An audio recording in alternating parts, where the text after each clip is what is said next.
Las crónicas de Pax Hispánica.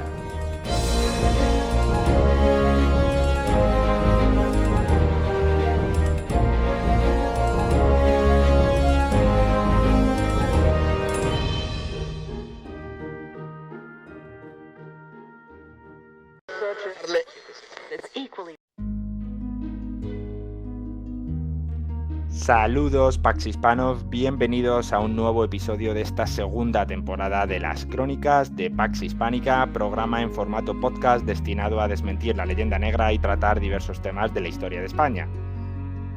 En el programa de hoy tenemos con nosotros a Pedro Insúa, profesor de filosofía, discípulo de Gustavo Bueno y autor del libro 1492, España contra sus fantasmas. Saludos, Pedro.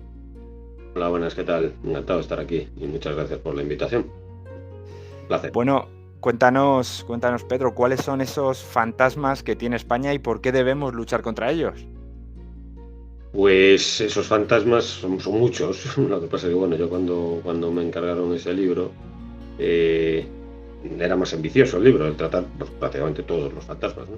De la historia de España, relativos a la historia de España. Pero era imposible la tarea, entonces pues me restringí a tratar, pues yo creo que los 4 temas más tópicos de la leyenda negra, por así decirlo, es decir, aquellos ídola, por decirlo con terminología de Bacon, ¿no? Francis Bacon, el inglés británico, de falsedades. Son los ídola para Bacon, son una especie de elementos que distorsionan el entendimiento permanente y que vuelven siempre y distorsionan el entendimiento, la manera de entender las cosas. Entonces, la leyenda negra es una especie de ídola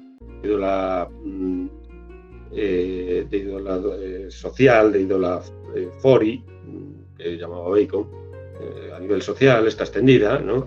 Y que a vez que se trata del tema de España o sobre la historia, tanto la España actual como la España histórica, vuelve siempre ese tipo de ídola, de elemento que distorsiona y que se interpone entre el entendimiento, que es el instrumento para abordar la historia, ¿no?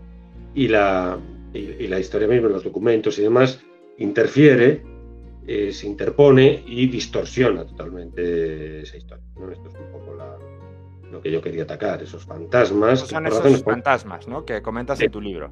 De ídolo, de fantasmas que, claro, tienen un aspecto fantasmal también, un aire fantasmal, porque no son reales, ¿no? Pero son sombras que distorsionan, que aparecen ahí, y permanentemente, sobre todo por razones político-ideológicas en la actualidad, ¿no? Porque aparecen esos fantasmas.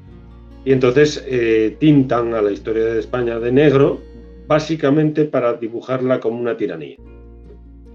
La carta de presentación de esos ídolas son, pues, quizás 2 grandes teóricos actualmente muy en vigor por la situación ideológica actual, que repiten estos tópicos falsos de la historia de España, negro-legendarios, que son Montesquieu, que entiende que España pues trató a América como una tiranía, ¿no? Y Montesquieu, pues el ideólogo de la democracia actual, ¿no? Entonces, en Montesquieu, del espíritu de las leyes, la idea que tiene de España es la de una tiranía, y que fíjate lo que dice España, Montesquieu en el espíritu de las leyes, dice que la mayor parte de las grandes monarquías terminaron divididas, ¿no? Alejandro Magno, los diádocos, el Imperio Romano dividido en 2, el Imperio Oriental, precisamente una vez que se asienta, pues se va dividiendo por incapacidad, digamos, España no se divide porque lo que hace es sangrar a la sociedad americana, entonces no se divide. Digamos que la razón por la cual España no se divide entre siglos es porque chupó la sangre, vampirizó, digámoslo así, a América, un continente entero, cosa que no tuvo Roma ni tuvo Alejandro Magno. Entonces esto es lo que dice Montesquieu de la carta de entrada, digamos, en la historia para Montesquieu de España, o sea, una tiranía más feroz que ninguna otra, ¿no?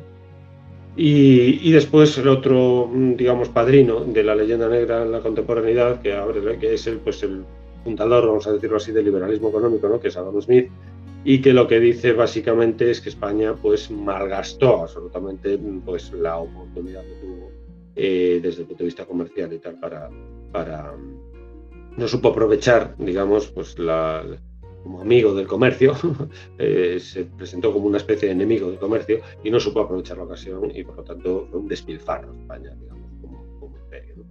Entonces con estos dos, o sea, con la idea de la tiranía que sirve Montesquieu y la idea del despilfarro, o si se quiere mejor, de la bancarrota, digamos, con estas dos ideas, se presenta España en la modernidad, en la contemporaneidad. Entonces, pues bueno, estos fantasmas, ¿no? y caen con esta idea tan negativa de España, se cae sobre los distintos temas de la historia de España. Por ejemplo, entonces yo fijé en 1492, una fecha muy significativa, cuando uno lee la fecha 1492, pues no hace falta que le digan de qué se está hablando, ¿no? Todo el mundo sabe de qué estamos hablando cuando vemos la fecha, porque se da el caso de que en ese año, en ese annus horribilis o annus mirabilis, según se vean las cosas, pues se da el caso de que ahí se juntan pues tres de los topicazos que caen como una losa sobre la historia de España, ¿no? Que son pues la conquista de Granada y por lo tanto la desaparición del Islam político de la península ibérica, ¿no? Aunque Granada era ya vasalla de Castilla desde 1246, pero bueno, es un estado islámico, ¿no? Y cae, se rinde, no propiamente es una rendición, ¿no? El 2 de enero de 1492. Después, y esto es lo que tendrá, digamos, una repercusión muy grande en esa fecha. En esa fecha la conquista de Granada va a ser celebrada en Italia, va a ser un acontecimiento, todo un acontecimiento. Después la expulsión de los judíos. Entre marzo y julio de 1492 pues son expulsados los judíos. La expulsión de los judíos, bueno, no se va a celebrar ni nada, ¿no? Es un acontecimiento, una especie de necesidad que casi no tienen más remedio que los reyes que tomar esa decisión, ¿no? Obligado por la situación a nivel popular y toda la presión popular de los cristianos viejos, por la situación conversa y tal, bueno, ya lo explicaremos que hacer caso.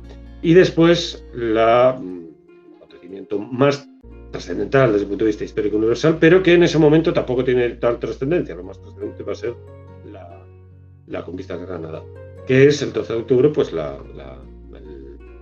llegada pues a unas islas un poco más allá de las islas Azores, ¿no? Que es el Mar Caribe y tal, las islas Antilla, la Antilla, que estaba situada más o menos en el mapa, incluso la Antilla, en el mapa, en la esfera de Behaim de 1492, precisamente en el mismo año, en esa esfera que Martin Behaim construye en Alemania, pues ahí aparece la Antilla, pero bueno, era desconocida completamente. Y después aparece Zipango y tal, pero entre medias no hay nada hasta Asia. Entonces, pues bueno, la hipótesis asiática en Colón dura un tiempo, parece ser que hacia el final de sus días, en 1506, que muere Colón, ¿no? Valladolid, pues ya había asumido que esa tesis era falsa, la tesis asiática, o sea que había un continente interpuesto, pero ese va a ser quizás el acontecimiento más importante desde el punto de vista histórico universal. Estos tres acontecimientos. El cuarto fantasma que trato es la Inquisición ligado al segundo, al de los judíos, ¿no? La Inquisición es un mecanismo pues, para precisamente dirigir institucionalmente, ¿no? Pues lo que es la expulsión y lo que es la conversión de los judíos que se quedan y tal, convertirlos al cristianismo.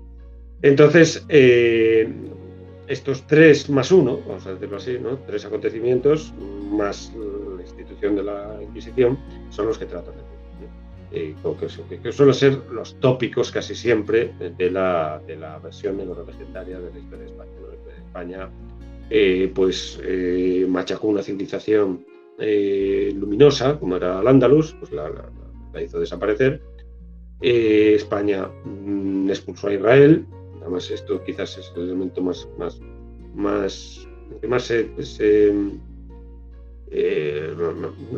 recae la leyenda negra por su carácter arbitrario, porque me dice, bueno, ¿y por qué expulsa a Israel? Pues expulsa a Israel y España pues depreda un continente entero, ¿no? Que hace desaparecer pues, indígenas y maltrato al indígena americano y todo esto, un continente entero que lo avasalla. Entonces, esta es y después la Inquisición como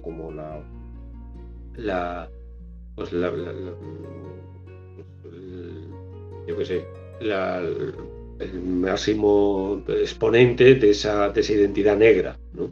La Inquisición es pues una institución que lo que hace es perseguir absolutamente la libertad del pensamiento, etcétera, etcétera. O sea, en España todo lo negro es absorbido, todo lo negro de la identidad de España es absorbido en esa institución como la guinda, ¿no? que culmina toda esta fama negra, fama oscura, como decían en el siglo XVI, que tiene España. Aunque somos muchos los que intentamos divulgar la verdad para desmentir la leyenda negra que cae sobre España desde hace siglos, cada uno tiene su forma de hacerlo, ¿no? Y en el caso de Pedro ha articulado su libro en torno a 4 fantasmas, que son de los que estaba hablando ahora, que son esos 4 pilares que sostienen la leyenda negra y que a lo largo del libro vas desmintiendo, ¿verdad, Pedro? El primero de ellos me ha llamado mucho la atención porque no es tan habitual tratarlo y es el fantasma de Al-Ándalus. ¿Qué relación tiene Al-Ándalus con la leyenda negra y por qué lo consideras uno de esos fantasmas que sustentan a un conjunto de mentiras, podríamos decir?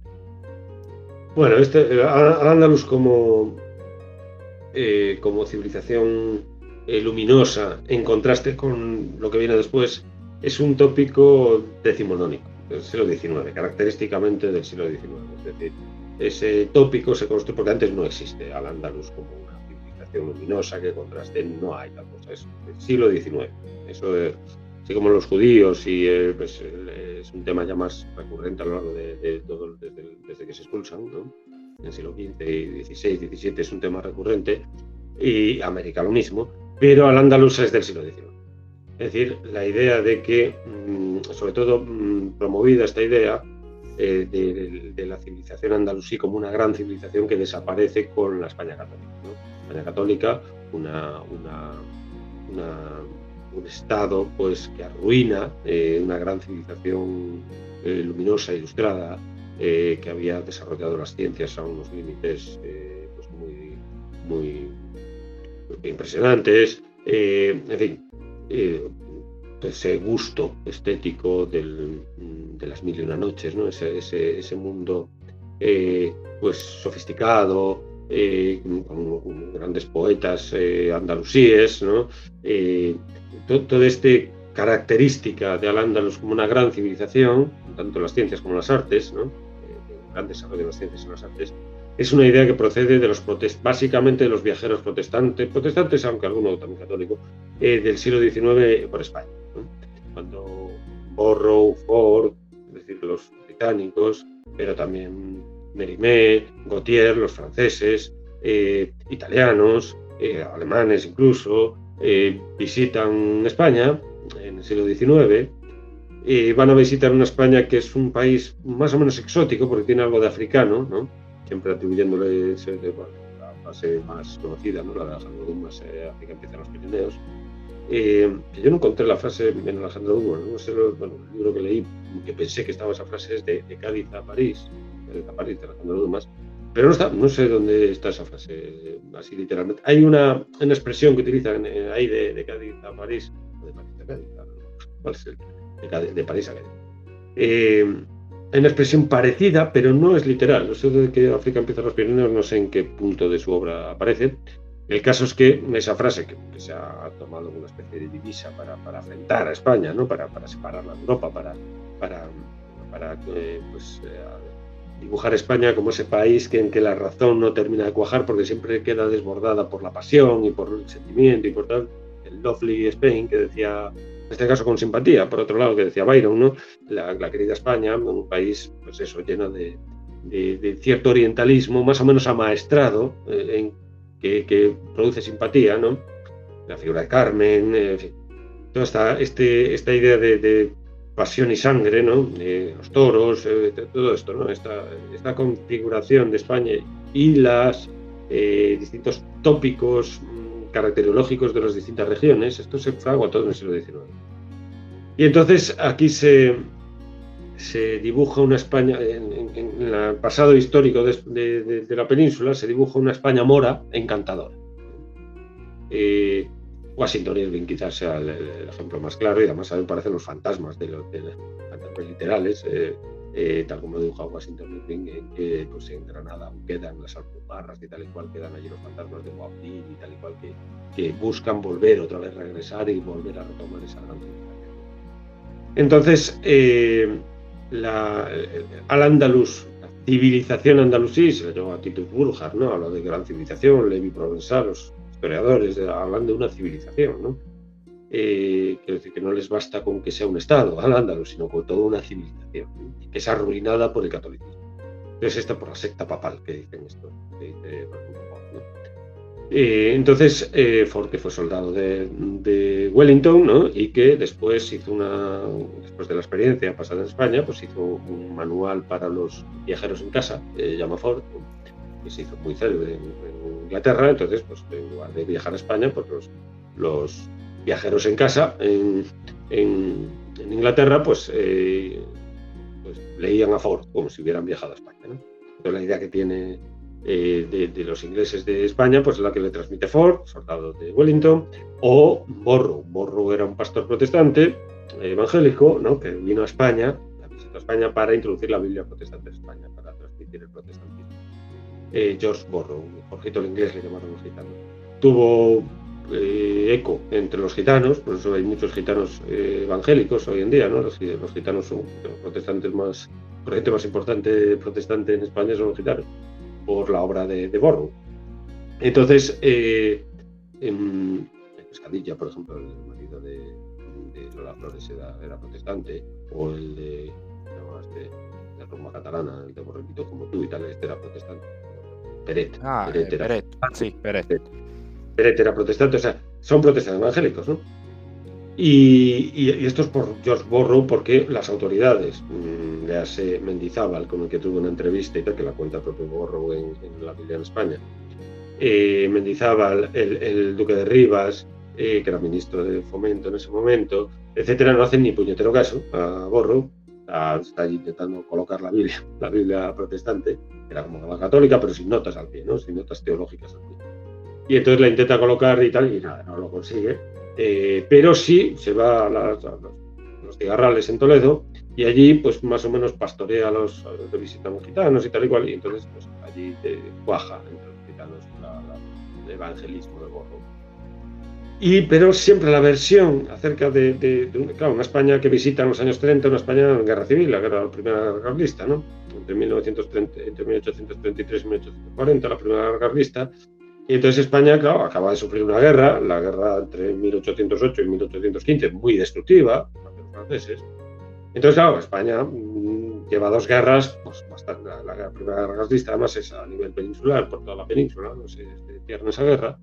Y entonces, según las otras dos guerras carlistas del siglo XIX, están más localizadas, pero esta se extiende por toda España. Entonces, pues bueno, que un país después de dos guerras, pues hombre, estaba afectado por dos guerras, un país no arrasado, pero sí muy precario, las condiciones pues algo precarias y tal, ¿no? Se estaba industrializando, por supuesto, España, como el resto de la primera vía férrea es de 1833 en Cuba, ¿no? Pero después la primera en la península, pues la de Barcelona, Mataró y tal, 1840, pero es la industria, tal, esto no les interesa a estos viajeros. Ellos quieren dar la versión de España, la versión heredera de los moros, ¿no? Esa pasión, la versión africana de España, ¿no? Según ellos. Y entonces, esto es lo que transmite. Y reclaman como el verdadero ser de España, esto lo dice Gautier literalmente, ¿no? Cuando Gautier habla de Peñaperros y de la batalla de 1212, la batalla de las Navas de Tolosa y tal y cual, pues dice que con la expulsión de los musulmanes en 1212, la derrota de 1212 de los musulmanes, se derrota la civilización en la península ibérica. No solamente se derrota a los musulmanes, sino la civilización cae. Viene la barbarie. Los cristianos, los secta papales, son bárbaros. Entonces esta versión es la que pesa sobre muchas instituciones en España, en algunos casos, esto es lo que trato en el libro, ¿no? En algunos casos con cierto oportunismo, por ejemplo turístico, ¿no? Claro, España tiene una herencia a nivel monumental y tal, musulmana, de origen musulmana, porque la Alhambra es española, un monumento español, ¿no? El patrimonio de España, pero de origen musulmán, que no tiene, que es muy difícil de ver en otras partes, en Sicilia, algunas cosas, y mucho más precario. Entonces, claro, eso desde el punto de vista turístico pues se vende muy bien. Entonces el turismo, la industria turística, por ejemplo, ha explotado eso. Ha explotado esa ideología pro-andalusí o maurófila, si se quiere. Por ejemplo, el legado andalusí. Al final es marketing, casi. Marketing. Entonces se ha explotado desde el punto de vista turístico. Pero hay otros mecanismos ideológicos, no solamente turístico, la industria turística, de explotación. Por ejemplo, el andalucismo. El andalucismo, pues... teniendo pues digamos en culminación, ¿no?, en la figura de Blas Infante, declarado padre de la patria andaluza, con el último estatuto y tal de Andalucía, pues el andalucismo, digamos, pues también ha bebido, ¿no?, de esta ideología, de esta consideración con la propia bandera andaluza actual, ¿no? Es el verde y el blanco, los colores de los colores omeyas, ¿no? Entonces, bueno, cuando Andalucía es la Castilla Novísima, la Andalucía surgió como la Castilla Novísima con Fernando III. El creador de la Andalucía es Fernando III y Alfonso X. No son los omeyas ni nada. Ni siquiera la Bética y Granada juntas, no. Andalucía es producto. Es la Castilla Novísima, es la prolongación de Castilla hacia el sur, por Fernando III y Alfonso X, que culmina la Reconquista, digamos, la llamada Reconquista, ¿no? Entonces es la culminación de ese proceso, no tiene nada que ver con los omeyas ni nada. Pero bueno, ideológicamente sí, entonces se ha recuperado la reivindicación, digamos, de Andalucía como civilización y como la restauración de España por Andalucía, todas estas ideas de Blas Infante, que era clausista básicamente. Blas Infante no quiere la fragmentación de España, quiere la expansión de Andalucía, de lo que es el espíritu andaluz por el resto de España, ¿no? Una especie de reconstitución del califato omeya, ¿no? Lo dice así literalmente. Que es cuando pues, España tuvo pues, el mayor auge civilizatorio. Esta idea pues, es transmitida por el andalucismo de Blas Infante, ¿no?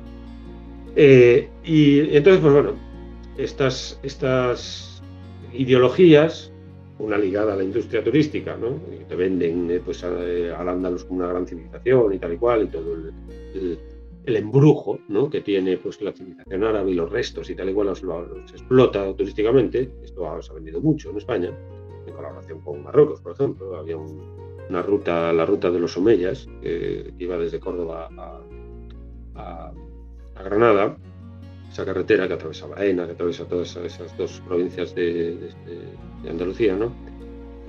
Pues se llamaba así la ruta omeya, y entonces esto estaba promocionado por la Junta de Andalucía y el gobierno de Marruecos.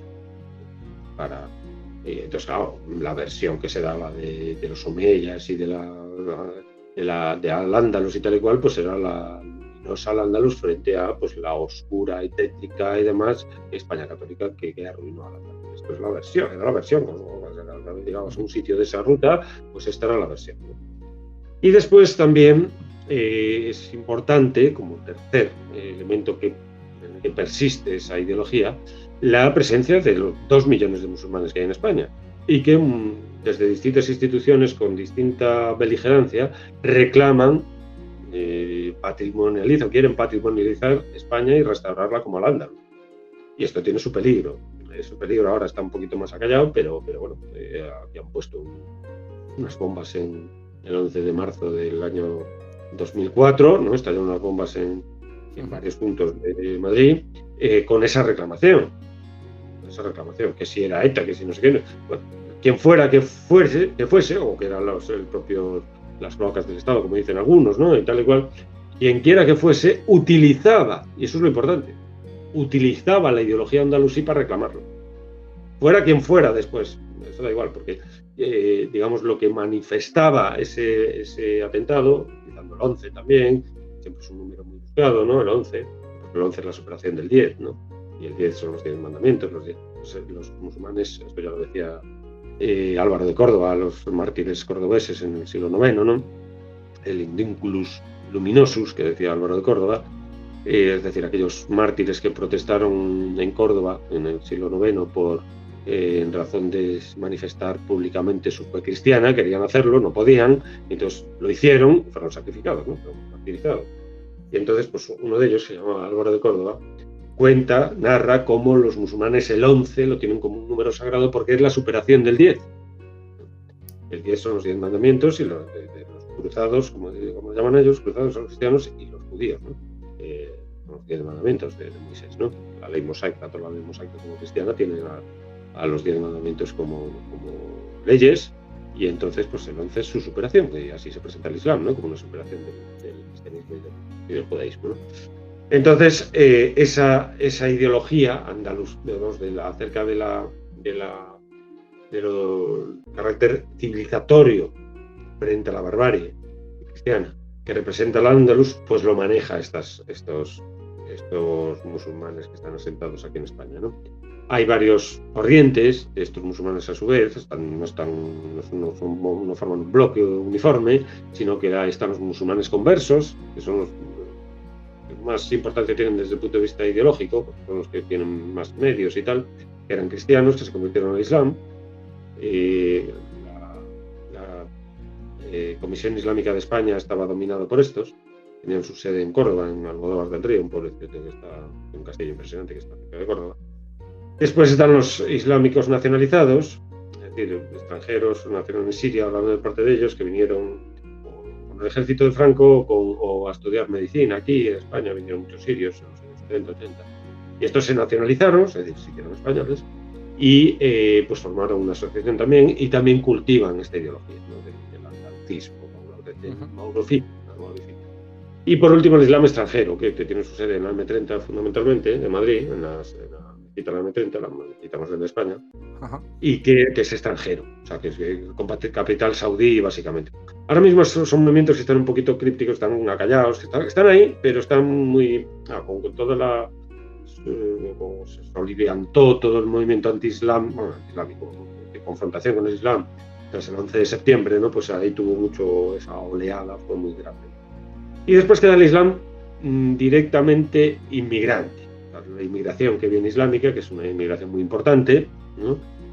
Y que tiene instituciones como Atime, que ha desaparecido, pero vamos, instituciones marroquíes, la mayor parte de ellas, agencias de colocación y demás, para defenderles, para sindicarse, buena parte de ellos vienen a trabajar, ¿no? Al campo de Huelva o al campo andaluz en líneas generales, y entonces pues necesitan, claro, que salen unos explote, lo que sea. Entonces pues desde Marruecos se hacen instituciones y tal para defender los intereses de sus trabajadores, ¿no?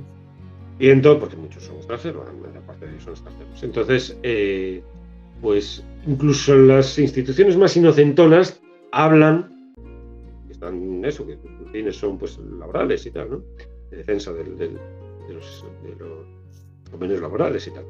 Pues hablan de la luminosa Al-Ándalus frente a la España pues oscura y oscurantista, ¿no? Atime, por ejemplo, que es una asociación de los trabajadores instalados aquí de Marruecos aquí en España, pues hablaban estos términos, y era una institución de lo más inocentona, políticamente hablando, era eso, para la salvaguarda, digamos, de los intereses de esos trabajadores marroquíes de aquí, ¿no? La empresa y tal. Pues incluso esa institución, aparentemente tan inocentona, manejaba esta ideología, ¿no? Una ideología maurófila frente a la digamos, el oscuro escorial frente a la luminosa mezquita de Córdoba, ¿no? Un poco el contraste constantemente que se hace de la mano de ese fantasma de Alán. Con esos tres elementos, ¿no? Turístico, el ideológico andalusí de la comunidad autónoma de Andalucía, y el yihadismo, por decirlo así, el islamismo e incluso el yihadismo, ¿no? Estos son los tres elementos que alimentan ese fantasma. El segundo fantasma del que hablas es el relacionado con los judíos sefardíes. Este fantasma sí es algo más conocido. Se ha hablado sobre una supuesta xenofobia de los españoles que provocó esa expulsión de los judíos. Pero, ¿cómo luchamos contra este fantasma, Pedro? Bueno, tema de Sefarad es un tema muy curioso y está lleno de recovecos y es muy laberíntico. Porque tanto que se puede utilizar a favor y a la contra perfectamente. O sea, es decir, efectivamente la expulsión, primero el semitismo y el antisemitismo, entonces semita y este tipo de diario y todo este tipo de categorías son categorías de la antropología del siglo XIX también. Entonces, en el siglo XIX, pues la tecnología, toda esa ideología del darwinismo social, todo este tipo de la genética, etcétera, el desarrollo de la genética, el triunfo de la genética en buena medida, pues hizo que en torno a la genética y a la biología y tal, surgiera una ideología ligada a esa ciencia, que no es ciencia, sino ideología ligada a ella, respondiendo a distintos intereses y tal, realmente políticos también, el chicoísmo británico y el americano, el alemán, etcétera, el francés. Entonces, el bolenguerismo, si se quiere llamar también, o el chauvinismo directamente francés, ligados a estos movimientos nacionalistas, ¿no? Entonces se ha inventado una ideología que es racista, directamente racista, ¿no? Generalmente para segregar a parte de la población que se entiende como inferior o en condiciones inferiores y tal y cual, y tenerla arrinconada y tenerla controlada, ¿no?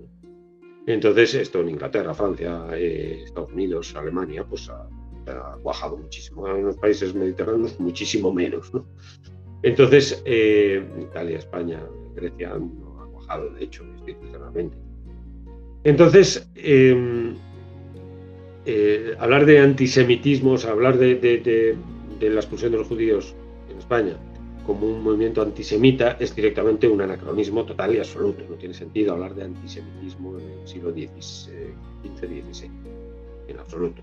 O sea, es ya una categoría completamente equivocada y distorsiona totalmente el tema, ¿no? Es un antijudaísmo, es decir, y el judaísmo es una confesionalidad, es una confesión, es una religión, no es una raza, ¿no?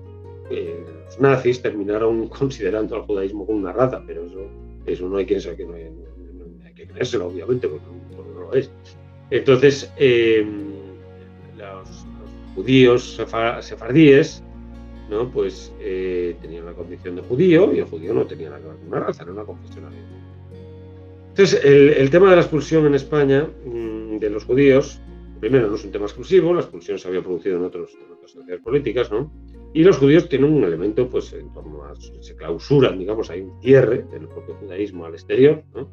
Hay una especie de endogamia producida por ellos mismos, y entonces eso, pues, a veces produce muros que algunas sociedades quieren romper. Con un doble movimiento, tanto para evitar, digamos, pues la mezcla con el judío, ¿no? Con antirreligiosas, ¿no? Confrontación religiosa. El judaísmo es una religión que se enfrenta al cristianismo, las sociedades cristianas estoy hablando siempre. El judaísmo, claro, el pecado del judío para el cristiano es la contumacia, es decir, el mantenimiento en una ley antigua y no admitir a Cristo como el Salvador, ¿no? Como el Mesías. Entonces, están esperando el Mesías y tal, ¿no? Como los judíos. Entonces están en la ley antigua. El pecado de los judíos es mantenerse en la ley antigua, la contumacia.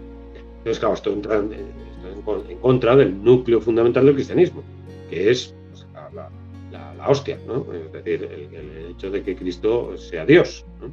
Entonces, claro, el judaísmo niega ese núcleo. Y esto tiene consecuencias después en el cuerpo, que llama, bueno, ¿no? El cuerpo de las religiones, en aspectos sociales, culturales, etcétera, de la religión, no tanto en su núcleo, sino en aspectos sociales, pues tiene muchas consecuencias, ¿no? Principalmente y fundamental dos, que van al núcleo de lo que es la reproducción social, la reproducción de la sociedad. Los hombres tienen que comer todos los días y tienen que reproducirse. Son los dos elementos, los dos mecanismos de recurrencia social, de mantenerse. Y entonces, ¿qué es lo que ocurre? Que con el judío, en las sociedades cristianas, pues no puedes comer. El convivium no es posible por sus prescripciones alimentarias. No pueden comer jamón, no pueden comer una serie de cosas que los cristianos sí, ¿no? Las prescripciones alimentarias judías, que son bastante más, las ortodoxas sobre todo, ¿no? Son bastante más rígidas que las cristianas, por ejemplo, ¿no? Lo han sido siempre, pero actualmente muchísimo más, ¿no? Los cristianos son bastante laxos en sus prescripciones alimentarias, ¿no? Los judíos siguen siendo muy rígidos. Y entonces no puedes comer con ellos. No hay una convivium. Y además no hay una connubium, no te puedes casar con ellos, ¿no?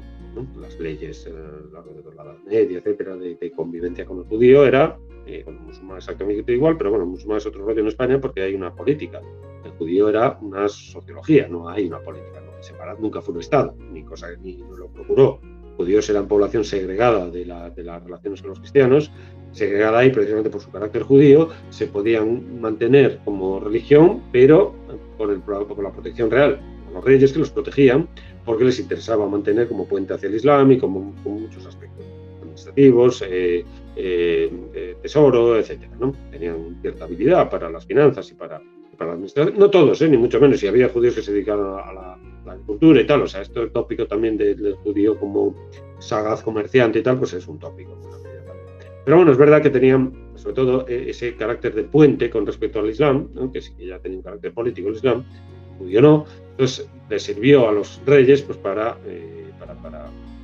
la administración y para las finanzas. Entonces los protegieron, los judíos sobrevivieron en las sociedades cristianas, tanto en Navarra, como en Castilla, como en Portugal, como en Aragón, por razones de protección real. Eran servi regis, eran servidores de los reyes.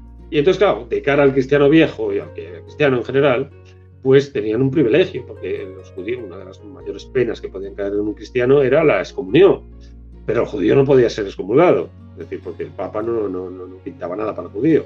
El judío era súbdito del rey, pero no del Papa. Entonces, esa condición anómala de ser súbdito del rey, pero no del Papa, es decir, ser súbdito del poder civil, pero no del poder eclesiástico, pues hacía que su condición fuera precaria, no fuera una condición, estaba protegido por los reyes.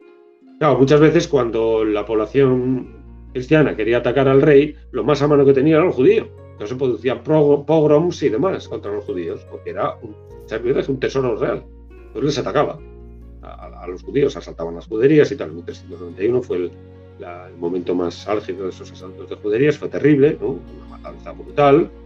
Se murieron más en unos meses, en 1391, más judíos en España, que ajusticiaron la Inquisición en toda su historia, en los 350 años de historia. O sea que en esas jornadas del año 1391. Entonces fueron muy duras los asaltos que se produjeron ahí por parte de los cristianos nuevos, los cristianos y demás. Entonces, al final, esa situación anómala desde el punto de vista administrativo, jurídico, político, ¿no? De ser súbditos del rey pero no del Papa, pues terminó con la expulsión de los judíos en 1492. Por presión popular, ¿no? Es decir, más que por presión de las élites, de los reyes y de las élites. De hecho, los reyes católicos habían planeado ya renovar sus cargos a los judíos que estaban a su cargo, médicos y sobre todo administradores y tal y cual, de las finanzas. Habían renovado sus cargos cuando en marzo tienen que expulsarlos. O sea, eso indica que no contaban con tomar esa decisión. Un poco precipitada, digamos, pero forzada para ellos, ¿no? Para los reyes católicos. Entonces después se producen los edictos de... Es una cosa interesante también que los únicos edictos de expulsión que quedan son los de España. Varias versiones quedan en Ávila, en varias versiones de edictos de expulsión. Los edictos de expulsión de Inglaterra y de Francia no queda el documento. Entonces esto también ha alimentado mucho la leyenda negra, ¿no? Aparte de que hay una base documental y sin embargo se olvida de que en Inglaterra y en Francia también se expulsaron, pero han desaparecido los documentos. Bueno, el caso es que son expulsados de España y se producen pues los sefardíes, ¿no? Los expulsados de España que van a distintos lugares y tal y cual, a Portugal, buena parte de ellos, al Imperio Turco, la famosa frase de Bayaceto, ¿no? Del emperador turco, que dice que el rey de España me ha hecho un regalo. Parece que es falsa esa frase, pero bueno, non è vero ben trovato, ¿no? Que son bien recibidos los judíos sefardíes, sobre todo en Tesalónica, en la parte de Grecia, que era Turquía en ese momento. Y después al norte de África también, que ahí son peor recibidos, ¿no? Bueno, esos focos, digamos, de sefardíes, pues después tendrán un papel, que no voy a... En el libro aparece porque se nos queda esto muy largo ya. Un papel importante, destacado, una historia bonita por lo intrincada y por lo curiosa, ¿no? En el siglo XIX, pues esos sefardíes son descubiertos, digamos, por la nación española, ¿no? Es decir, pues en la guerra de África en 1859, O'Donnell y tal y cual, cuando llegan allí a Tetuán, pues se encuentran con los sefardíes. Que esto se encuentra con los sefardíes y con su idioma, con el idioma sefardí, que era el castellano antiguo, el judío español, ¿no? Ladino en términos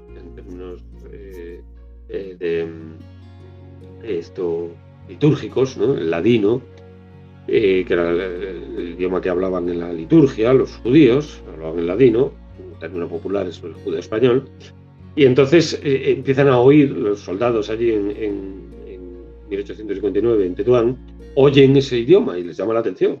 Es un idioma como español, pero no es español exactamente, el español del 19, sino que es como si estuviéramos escuchando a Cervantes hablar, ¿no?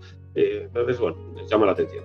Después, un tal Ángel Pulido, que era un diplomático, diputado que fue, con el partido de Sagasta, etcétera, del último tercio del 19, Ángel Pulido, en un viaje por el Danubio, pues escucha también a unos que estaban allí en el barco viajando por el Danubio, escucha a unos hablar ese idioma. Entonces les pregunta de dónde son y tal, de Tesalónica. Entonces encuentra también, digamos, a los sefardíes, descendientes de los expulsados, en Tesalónica. Entonces, varios focos que España, una vez que se cae el imperio y tal y cual, va a utilizar para tener un papel en el ámbito mediterráneo, ¿no? Es decir, la caída del imperio pues hace que España se vuelque un poco al Mediterráneo. Entonces, lo que se llama el filosefardismo comenzará una especie de movimiento diplomático y tal en favor de esos sefardíes, darle la nacionalidad española, etcétera, los llamados españoles sin patria por parte de Ángel Pulido, para hacer una política diplomática de que hasta el imperio turco ahí, hasta los bases de lo que es pues, la Primera Guerra Mundial, o sea, los Balcanes y Marruecos precisamente van a ser dos focos fundamentales de la Primera Guerra Mundial, ¿no? El estallido de la Primera Guerra Mundial, la Guerra Mundial estalló por los Balcanes, pero pudo haber estallado por el tema de Marruecos perfectamente, ¿no? Marroquí, por dos veces allí, ¿no? Por el barco del alemán allá en Tánger y tal igual, ¿no? Y los británicos protestando, todo esto. Entonces, esos dos focos precisamente, donde había sefardíes. Entonces España intenta, digamos, restaurar un poco un papel internacional, tener un papel internacional tras la caída del imperio, a través de los sefardíes. Y bueno, consecuencias de todo esto será, pues famoso, ya se hizo algo famoso, porque se hizo una serie y todo, hasta hace una década, esto era completamente ignorado. Y en los últimos años, en los últimos 10 años, salieron como 20 libros así, uno de ellos de Arcadia Espada, sobre Ángel Saint-Brice, ¿no? El ángel de Budapest, que se llama, ¿no? Porque Ángel Saint-Brice es un personaje un diplomático español, que cuando los alemanes entran en Hungría, ya de retirada, Hungría no había participado en la Segunda Guerra Mundial hasta el final de la guerra, en 1944. Ni la Unión Soviética ni Alemania nazi habían entrado allí. Entonces, cuando ya Alemania está de retirada y está la Unión Soviética presionando totalmente sobre la frontera del este y venciendo de victoria en victoria, pues la batalla de Kursk, que después de la batalla de Kursk, en Stalingrado, por supuesto, pues los nazis se meten en Hungría. Y entonces, claro, van a por los que tienen aplicada a los judíos húngaros. Y entonces allí está el diplomático Ángel Saint-Brice, que tira de esa legislación que se había producido con esto del filosefardismo durante ese tiempo, desde finales del 19 hasta principios del 20, tira de esa legislación y entonces le da la nacionalidad española a pues hasta 5.000 judíos de origen español, aunque ya este tiró por el camino de medio, ya le daba igual si fueran de origen sefardí o askenazí o lo que fuera, judíos y punto. Salvó a 5.000, ¿no? Schindler salvó a 1.000, ¿no? Pues Ángel Saint-Brice a 5.000, pero más diplomáticos lo hicieron, principalmente Ángel Saint-Brice. Gracias a esa posibilidad de otorgar, esa labor diplomática previa, de otorgar la nacionalidad española a los sefardíes, ¿no? Los españoles sin patria. Al ser un país neutral España, de ahí tener la nacionalidad de un país neutral, los nazis no podían ir contra ellos, entonces pues empezaron a distribuir. Entonces, en Rumanía, por ejemplo, en algunas casas ponía aquí vive un español, para que los nazis pues, no pudieran entrar y tal. El nombre de España significó pues la salvación de muchos judíos. Aquí la cosa está en la Segunda Guerra Mundial, la cosa está, ¿Franco estaba enterado o no estaba enterado? Porque esto es toda la disputa de esta historiografía que ha salido sobre este tema está en esto. Porque si Franco estaba enterado y estaba salvando judíos, pues no se le puede hacer cómplice del nazismo, y eso desde el punto de vista actual ideológico tiene una significación, ¿no? Pero si no estaba enterado, si todo se hacía de espaldas a Franco, pues entonces perfectamente se le puede seguir haciendo cómplice del nazismo a Franco y entonces condena al franquismo con el nazismo y todo a la vez, ¿no? Entonces, digamos que desde el punto de vista ideológico tiene un uso muy claro, ¿no? Actualmente el tema este, ¿no? Si Franco estaba enterado o no estaba enterado, ideológicamente es muy importante para condenar o no el franquismo totalmente, ¿no? Si el franquismo se liga al nazismo, está condenado históricamente, ¿no? Si no, pues no. El hecho es que en 1978, en Nueva York, en Brooklyn, en el barrio de Brooklyn, los judíos descendientes de aquellos que habían salvado a Gershon Salbridge y tal, pues dedicaron una placa a los 3 años de la muerte de Franco, en 1978, al caudillo y tal y cual, y agradecimiento por la salvación de los judíos. Según algunos judíos, mismos judíos, Franco sí estaba enterado, ¿no? Pero bueno, esto son especulaciones y tal. Se hizo un registro judío a instancias de los nazis, del gobierno nazi. Sí. Se hizo un índice judío en España, lo que pasa es que nunca se aplicó. Entonces, pues bueno, ahí queda abierta la cosa, ¿no? El tercer fantasma que tratas en tu libro es quizás el más difícil de defender, pero más que por argumentos, por lo extendida que está la mala imagen de la Inquisición, y es precisamente de lo que hablas en este tercer capítulo. Cuéntanos, ¿qué hay de verdad y qué hay de mito en la Inquisición española? Bueno, aquí para abreviar, pues es un tema ya más tratado y más conocido. Bueno, se ha dedicado, Javier Santa Marta ha dedicado unas jornadas de estas de la leyenda negra a la Inquisición. Se celebraron 3 jornadas dedicadas a la leyenda negra en el Escorial, organizada por Javier Santa Marta. A las 2 primeras fui, a la tercera ya no. Invitado, ¿no? Por Santa Marta. Y la tercera se dedicó a la Inquisición. La Inquisición es la guinda, digamos, de todo esto, ¿no? Es decir, España está condenada históricamente porque fue cómplice de un tribunal tan tenebroso y tan brutal como es la Inquisición. Esta es un poco haber coqueteado con ese tribunal o directamente haberlo fundado y tal, pues es la muerte civil histórica de España, ¿no? Porque es la máxima significación de la tiranía, ¿no? La persecución religiosa, la persecución de las ideas, etcétera. Todo esto, ¿no? Que prácticamente hacer de la Inquisición una especie de comisariado policíaco, ¿no? Asimilándolo con la obra o con la Gestapo y con las policías políticas de los estados, pues, fascista y nazi, ¿no? Un poco la asimilación que se hace cuando es imposible hacer tal cosa, es imposible. O sea, las trampas son por todas partes, además del anacronismo, ¿no? Porque la Inquisición no es una institución civil, como son la policía secreta de Italia y de Alemania durante el periodo fascista y nazi, sino que es una institución religiosa. Y entonces, en principio, aunque será instrumentalizada por el poder civil, pero es religiosa. Entonces eso va a ser muy diferente. Entonces, hay un montón de equívocos sobre la Inquisición. Para empezar, que perseguía a judíos. No perseguía a judíos. Los judíos fueron coetáneos con la Inquisición, la presencia de los judíos en España. La Inquisición se funda en 1478. Por el Papa, bueno, a instancias de los Reyes Católicos, por el Papa Sixto IV, se funda. Empieza a funcionar en 1480 realmente, y el primer tribunal es el de Sevilla.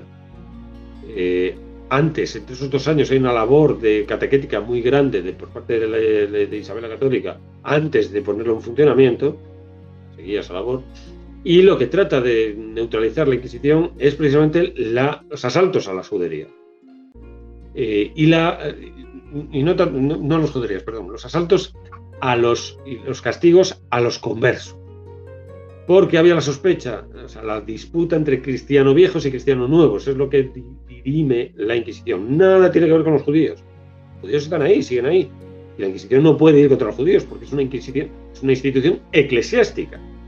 Y por lo tanto, los judíos no forman parte de la Iglesia Católica, ni de la Iglesia cristiana en general, ninguna iglesia cristiana. No forman parte de ella. Entonces, y la Inquisición es una institución eclesiástica. Por lo tanto, bajo su jurisdicción no están los judíos. Están los conversos al cristianismo del judaísmo. Eso sí. Pero eso es una cosa que hay que tener muy claro Y en general se mezclan estas cosas. Son cosas muy elementales, pero sin embargo están mezcladas a nivel popular, divulgativo sobre todo. Nunca persiguió a un judío la Inquisición, y fueron coetáneos durante un tiempo. Entre 1480, que empieza a funcionar, y 1492, esos 12 años, hay judíos en España, permitidos. Y la Inquisición nunca persigue a ningún judío. Persigue conversos, es decir, gente que era judía y se convierte al cristianismo. Y los persigue en razón de que tratar de probar ante las sospechas de otros de que esas conversiones son verdaderas, son conversiones reales y no simuladas, ¿no? Es decir, el cristiano nuevo no es un cristiano en su integridad. Esto es lo que reclaman, por ejemplo, Torquemada y los cristianos nuevos, por ejemplo, Alfonso de Cartagena, un figurón del siglo XV, que es una figura enorme, Alfonso de Cartagena, que era cristiano nuevo. Entonces, Alfonso de Cartagena, Juan de Torquemada, como otro cristiano nuevo, pariente del primer inquisidor, por lo tanto de origen judío, que eran cristianos nuevos, reclaman su buena condición cristiana. El hecho de haber sido judíos o de haber tenido familiares que habían sido judíos no disminuye nada la buena condición cristiana. Esto es lo que reclaman. Entonces, pero sin embargo había sospechas, también porque les convenía muchas veces con oportunismo por parte de la población cristiano vieja. Entonces arrojaban sospechas sobre la cristiano nueva, porque muchos de ellos prosperaban muchísimo. Los que introducen la imprenta en España, en Segovia, por Segovia, son los Arias Dávila, que son de origen converso también. O sea, hay muchos conversos de gran prestigio, los Santa María, los Cartagena, etcétera. Muchos que habían sido de origen judío, muchos de ellos. Pablo de Santa María había sido judío él, que es el padre de Alfonso de Cartagena, y se convirtió al cristianismo y convirtió en obispo de Burgos, nada menos. O sea, que quiero decir que no impedía nada. Después están los estatutos de limpieza de sangre que se promueven en Toledo, precisamente para tratar de neutralizar también esas falsas conversiones. Pero los estatutos de limpieza de sangre fue un mecanismo bastante localizado y además prácticamente ignorado, que no se hizo mucho caso, porque tuvo su respuesta frente a lo que plantaba Sarmiento y tal, los estatutos de limpieza de sangre, las autoridades de Toledo. Alfonso de Cartagena y Torquemada responden contra eso, contra los estatutos o sea, tenían su respuesta también, porque se ponen los estatutos de limpieza de sangre como si fuera una cosa completamente institucionalizada, asumida, y tenían su respuesta y su crítica, o sea, que no era asumido sin más. Entonces, la cuestión es que la Inquisición surge para resolver el asunto converso y que no fueran asaltadas las casas de los conversos por parte de los cristianos viejos, como lo habían sido los judíos por parte de los cristianos, ¿no? Entonces se institucionaliza, digamos, esas sospechas bajo los cristianos que se arrojaban bajo los cristianos nuevos, se institucionaliza para que la gente no empiece a decir, no, este judaiza en realidad, y la justicia popular que actúe, que la justicia popular suele ser la jauría humana, como en la película, ¿no? Que sale de Sí. Entonces suele ser feroz, ¿no? Entonces lo que hace es institucionalizar esos, digamos, análisis de si los conversos son verdaderos conversos o no. Esto es lo que hace la Inquisición, lo que hace propiamente la Inquisición. Después se utilizó para otras cosas en manos de la monarquía, como se extendió con el protestantismo, se extendió después ya con otras cosas, ¿no? Pero en principio surge ahí. Y lo que se dijo de la Inquisición, y termino ya, porque se dijo de la Inquisición que habían muerto millones, ¿no? Además, uno escucha la palabra Inquisición, yo esto lo ejercicio luego en clase muchas veces con mis alumnos y tal, ¿no? Les digo, a ver, ¿cuántos creéis que han matado a la Inquisición? Entonces casi todos dicen, uy, millones de personas. Millones. Eso es de así, pum, gratuitamente ellos lo saben, ¿no? No han estudiado el tema, ¿no? Pero tienen la idea de que la Inquisición mató a millones de personas. Y además, pues eso, justicia inmediata, las mataban por la calle, estas cosas, ¿no? En Capital Ana Triste hay una película malísima, hay un episodio ahí en que llega a la Inquisición y tal, y uno se degüella a sí mismo, porque cuando era un tribunal bastante benevolente. Bueno, el caso es que se ha dicho que han muerto millones, ¿no? Cuando las cifras más o menos estables ya actualmente, que después de los análisis que se hicieron de los tribunales y distintos tribunales locales que hubo por España y tal, se manejaron con documentos, pues se estima más o menos que muerte en la hoguera, las cifras más elevadas son unas 3.500 personas como mucho, ¿no? Entonces, frente a los millones de personas que se habló, pues es una cifra bastante modesta, y sobre todo se produjo al principio. Digamos, los primeras mortandad más grandes se produce al principio. Después del siglo XX, perdón, hoy, en el siglo XVIII, las muertes ligadas a las ejecuciones de la Inquisición son escasísimas, ¿no? Lo pueden contar casi con los dedos de una mano. Y en el XIX ya prácticamente no hay, ¿no? Entonces, la Inquisición es abolida en 1834, después de todos los debates que hubo en 1812 y tal, es abolida por parte de Napoleón, pero también por las Cortes de Cádiz, etcétera, etcétera. Entonces, finalmente.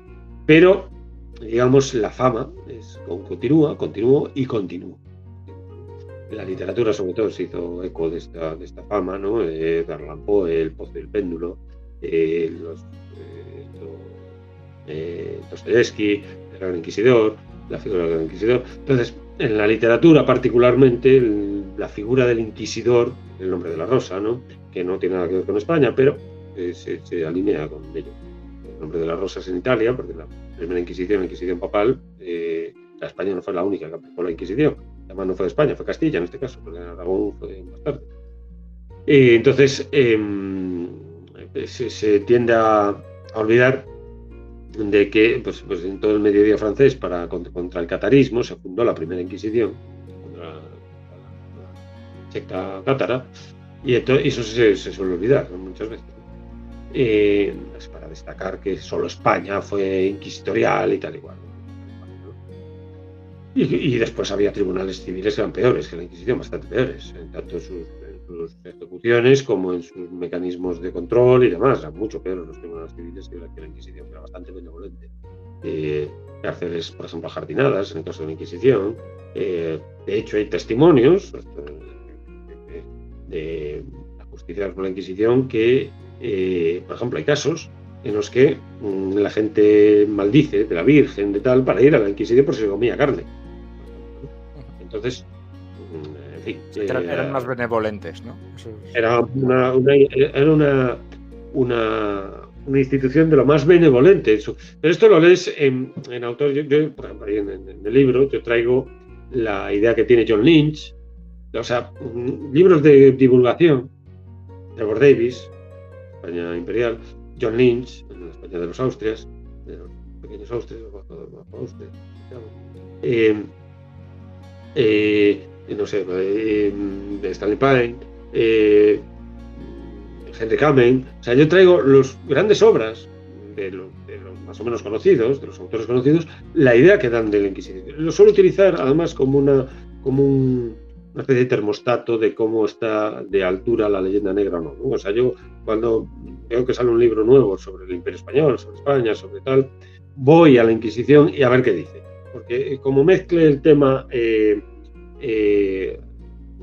la persecución de los judíos, ¿no? Por ejemplo, como vea en el libro, persiguió judíos, ya desecho el libro, prácticamente. Está muy desorientado. O sea, es un elemento que yo suelo utilizar como experimento crucis, ¿no? Experimento crucial para saber un poco por dónde va ese libro, ¿no? Y si veo que patina mucho en el tema de la Inquisición, lo dejo, no leo el libro, porque me parece que es un tema bastante importante y de cometer ahí anacronismos y fallos me parece un fallo muy gordo, un garrafal por parte del historiador. Y entonces yo todos esos historiadores que he nombrado, yo cojo y dan una versión bastante benevolente, todos ellos, porque no tienen más remedio, porque después se enfrentan a los archivos, claro. Por ejemplo, Henry Kamen tiene, aparte de los libros así generales, tiene libros sobre la Inquisición, ¿no? Benassar tiene otro, Bartolomé Benassar. Entonces, Henry Kamen, en el libro que tiene la Inquisición, tú lees el prólogo y lees el epílogo, y como te quedes en eso, mantienes la propia idea del tribunal odioso y tal. Pero como leas entre medias, pues claro, no tiene más remedio que hacerse cargo de los archivos. Y entonces, claro, como historiador. Y entonces, pues ves que empieza a matizar muchísimo hasta el punto de decir, bueno, el león no es tan fiero como lo pintan, ¿no? Entonces, pues bueno, esa es un poco... La idea general de la Inquisición es la de Voltaire. de la Ilustración. Esto es un poco la condena que hizo Voltaire con la Ilustración, cuando Aranda quiere abolir el tribunal y tal y cual, Voltaire lo celebra muchísimo y tal, y entonces en el diccionario filosófico de Voltaire la idea que se tiene ahí es un poco la versión. Así como decíamos que los padrinos, digamos, de la leyenda negra contemporáneos respecto de la América y respecto del imperio en general son Montesquieu y Adam Smith, Voltaire es un padrino para el tema del inquisitorial, es Voltaire el padrino, que advirtió mucho con todos los que yo a Voltaire le tengo mucho respeto, de que ahora los ilustrados son una panda de Voltaire. Me parece un gran autor y muy afinado en muchas cosas y demás, pero aquí pues fantaseó, tergiversó bastante, ¿no? En el tema el último fantasma y el mito por antonomasia es la conquista de América, que también lo tratas en tu libro como un fantasma más. Sería el cuarto fantasma, ¿no? Cuéntanos un poco un resumen porque bueno, el tema la verdad que es bastante extenso. ¿Qué pasó en América? ¿Qué hicieron los españoles allí? ¿Fue algo insólito? ¿Fue algo propio o producto del momento que les tocó vivir? ¿O realmente se estaban adelantando su tiempo? ¿Fueron peor de lo que se estaba haciendo en ese momento? ¿Es algo novedoso, algo innovador? ¿O por el contrario estaba en la línea de lo normal cuando había un choque de civilizaciones, podríamos decir? Bueno, el tema de América, en el libro es el capítulo más extenso porque es el tema ya, el resto de temas se pueden asumir o comparar con otros imperios, ¿no? Con otras sociedades políticas, ¿no? Es decir, Inquisición, judíos fueron expulsados por otros, enfrentamiento al Islam, pues en Sicilia, y muchas sociedades se enfrentaron al Islam, pero descubrir un continente entero y conquistarlo, eso no lo hizo nadie. Nadie. Figuras semejantes pues podrían encontrarse en Alejandro Magno y en Julio César, ¿no? Alejandro Magno pues incorporó el imperio persa, digamos, ¿no? Y Julio César el mundo celta, ¿no? Serían comparables a Cortés con el mundo mexica y todo lo que es América del Norte, y Pizarro con América del Sur, ¿no? Serían 4 figuras comparables y nada más, y nada más, no puedes comparar más, porque no hay más. África, Australia, bueno, Cook y tal, pero ahí no hay una labor de conquista, no hay una labor de institucionalización. El caso de África es un descubrimiento y tal, pero no hay una construcción de sociedades allí, no. África se explotó y ya está, ¿no? Lo que tiene Inglaterra en África, porque Francia, pues. Entonces, es lo que se llama colonialismo, propiamente dicho, ¿no? No ese imperialismo más o menos constructivo, ¿no? O generador, como le llamamos. Bueno. Entonces, claro, eso requiere pues mayor espacio, obviamente, y mayor preocupación en el libro, ¿no? Es decir, si España significa algo histórico universalmente, es haber pasado las columnas de Hércules y llegar a América. Ese vínculo con América es lo que define España desde el punto de vista histórico universal, el significado que tiene España. Si España se hubiera quedado ahí en la Reconquista, por ejemplo, como muchos entienden que está la esencia de España en la Reconquista, cosa que yo niego totalmente, España se hubiera convertido pues, en una especie de Francia, una especie de restauración de una provincia romana y tal y cual, pero es que España no es eso. España es haber pasado las columnas de Hércules. España empieza cuando pasa las columnas de Hércules, cuando supera la Reconquista precisamente, no cuando recupera el reino godo, que no lo recupera nunca, pero bueno, cuando se supone desde el punto de vista ideológico que se restaura el señorío de Rodrigo, como dicen en la cronología medieval, la cronística medieval, cuando se restaura el señorío de Rodrigo, ahí no empieza España. España empieza cuando pasan, precisamente, cuando sobrepasa precisamente el señorío de Rodrigo y atraviesa las columnas de Hércules, como aparece en nuestro escudo, con mucho tino por parte de Carlos V, que había instancias de un médico milanés, por otro lado, en las columnas de Hércules en el escudo, y decir plus ultra, el plus ultra, esa es la esencia de España, el plus ultra. Bueno, pues entonces América pues, es el significado fundamental, vínculo transatlántico, como se le quiera llamar, ¿no? Se produce el viraje del siglo con ese momento, se produce nada más para la historia universal, se produce el descubrimiento de lo que es el globo, se produce el nuevo continente, o sea, se produce lo que es la modernidad, precisamente, y el mundo antiguo se cae abajo. El mundo antiguo medieval se viene abajo totalmente, la concepción pliniana ptolemaica desaparece totalmente ante la digamos, la acción náutica de España. Náutico. España es un país náutico.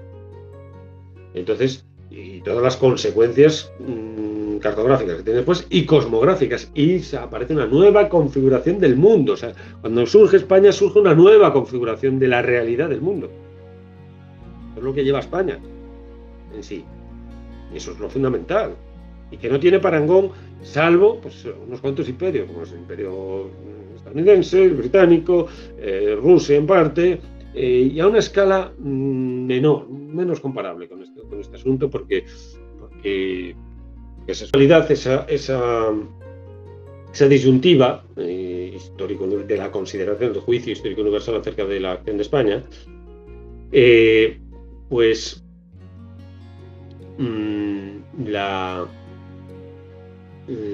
hay que resolverla, obviamente. Es decir, ¿fue un genocidio o fue una civilización lo que produjo España ahí? Bueno, yo la tesis que ofrezco es clarísima. Lo que produce España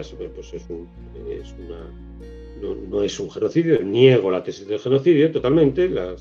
España reproduce allí su propia estructura social y genera algo nuevo. Sobre todo, yo estoy escribiendo un libro que acabo de escribir, que ya está en prensa, sobre la España medieval, precisamente, en que, lo que decíamos antes, España no se junta, o sea, las sociedades cristianas no se juntan con el Islam, no hay convivio ni con nubio ni con el Islam, que con el judío, pero aquí sí. Entonces, y esta es la novedad absoluta y total americana, que yo pensaba que esa novedad estaba en Andalucía y que se había trasladado desde Granada, Andalucía, a América, y no. Es nueva íntegramente, el mestizaje con el americano. Y la producción de sociedades políticas allí para mantener aquella población y reproducir aquellas sociedades y mantenerse. Es decir, lo que llamó Gustavo Bueno como diagnóstico sobre lo que allí se produce, imperio generador de nuevas sociedades, de que aquellas sociedades prosperen, no destruirlas, sino reconducirlas, que es muy diferente. Es lo que procuró hacer España, respetando incluso algunas instituciones, como es el modelo alejandrino, Alejandro Magno, antes, reconducirlas. La película de Alejandro Magno de Leverstone magnífica, en la que hay una escena en que Alejandro se enfrenta a Casandro por el desprecio que Casandro mostró por las sociedades persas. Dice: no te consiento que desprecies a una sociedad más antigua que la nuestra. Entonces, hay que reconducirlas, no puedes destruirlas. Hay que aprovechar todo lo aprovechable. ¿Verdad? Que había sociedades muy primitivas y tal y cual, o sea, hay distintos grados y hay unas clasificaciones, tanto Acosta como el propio Las Casas y tal, que clasifican las distintas gentes a las que se encuentran, no están en el mismo estado de civilizatorio, pero bueno, lo que se produce es no un arrasamiento, un genocidio. Vamos, solo hay que ver el mayor testigo del papel de España no genocida en América es las caras de los americanos actuales, de los mexicanos, del 80 y tantos por ciento, 85% de origen indígena, no que no sean indígenas, sino de origen indígena, y con nombres de origen hispano. Pues esto, Hugo Chávez. Ahí está el mayor testimonio del papel de España no genocida en América, es Hugo Chávez. Aunque él diga que España fue genocida. Él dice España genocida, pues mientras dice España genocida lo está diciendo en español, se llama Hugo Chávez y la cara que tiene es la de un indio. Mestizaje. Entonces, ¿qué está contando? ¿Qué está contando? Entonces, porque el 80 y tantos % de la población en su país tienen ese aspecto. Entonces, ¿qué coño está diciendo? Pues esto es un poco y se produce no porque seamos la pera limonera España en el siglo XV, XVI, sino por una circunstancia muy particular. Primero, el hecho de estar en la esquina del mundo, en el Finisterre. Eso hace que se tengan que engolfar ante la caída de Constantinopla. Se tengan que meter en el océano. Portugueses y españoles, se tengan que meter hacia ahí. Una cuestión geopolítica, geoestratégica. Nada que ver con genio espiritual, ni con cristianismo, ni siquiera con el cristianismo. Es una cuestión geopolítica. El cristianismo tendrá que ver después, pero es geopolítica. Y segundo, ya sí con el cristianismo, con la teología católica, el desplazamiento, digamos, del ideológico del llamado agustinismo político hacia el tomismo político. La Escuela de Salamanca es la primera escuela que incorpora el tomismo como filosofía oficial de la Iglesia, por así decirlo. La primera escuela que lo hace. tomismo estaba ahí, pero había sido medio condenado al principio por el siglo XIII, a finales del XIII, cuando muere Santo Tomás de Aquino en 1275, se condena. Hay una cierta condena por asimilarlo al averroísmo y tal y cual, por los británicos, Tempier y demás. Después se restaura y después y hoy en día es la versión oficial de la Iglesia, pero católica. Pero quien primero lo acoge como ideología fundamentada, asentada, claro, el tomismo tiene el aristotelismo dentro y eso puede ser muy peligroso, ¿no? Tiene ahí acallado, muy recogido, asentado, cristianizado a Aristóteles, ¿no? Pero Aristóteles es muy ambiguo, porque Aristóteles no necesitó ser cristiano para ser Aristóteles. Y entonces, era muy sólido, muy en sus razones y tal. Entonces, pero la Escuela de Salamanca incorpora esto y es el aristotelismo precisamente lo que va a hacer que aquellas sociedades sean consideradas como sociedades naturales, que no estén son politicón, los indígenas americanos, y como son politicón, pues son hombres, y entonces tienen sus derechos y tienen que tener, son súbditos de la corona exactamente igual que el campesino castellano, etcétera, etcétera, etcétera. De ahí se derivaba un montón de cosas. Y es por la consideración tomista, por esa transformación en el ámbito de la teología. Pues esto es lo esencial, tendrá sus consecuencias jurídicas, canónicas, tremendas, ¿no? Y eso es lo esencial, esos dos elementos. Carácter geopolítico, España está en el extremo del mundo, en el Fitzgerald, tiene que ir hacia el mar, hacia el océano, tiene que penetrar en él. Y la reforma, digamos, teológica, el significado que tiene pasar del agustinismo político, del teocratismo, a el tomismo, en que la fe y la razón son independientes. En el agustinismo la razón está sometida a la fe, de alguna forma. En el tomismo no, son independientes. Entonces, esos seres que van en América son racionales. Y como la propiedad depende de la razón y no de la fe, pues entonces son dueños de sus tierras, entonces no se les puede expropiar. Este es el razonamiento, básicamente, que después se extenderá por Vitoria, se vuelve a todos, repiten esto. Pues Pedro, creo que hemos dado respuesta a los temas que han ido saliendo. Ha sido un placer tratar estos temas hoy contigo, estos temas de tu libro. Te agradezco enormemente que hayas venido a mi canal. Ya sabes que estás invitado a este podcast cuando quieran. A los oyentes que nos estáis escuchando, aunque ya lo soléis, recalcar que podéis proponer nuevos temas o sugerencias para próximos invitados. Así que, como siempre digo, si queréis contraargumentar algo, os leo en los comentarios. Muchas gracias, Pedro. Muchas gracias a ti, Diego. Es un placer y un honor estar aquí en tu página, que ya he visto que estaba bastante seguida y eso. Sí. O sea que me alegro mucho de estar aquí. Perfecto. Pues cuando muchas quieras, gracias. Pues puestísimo. Perfecto. Muchísimas gracias, Pedro.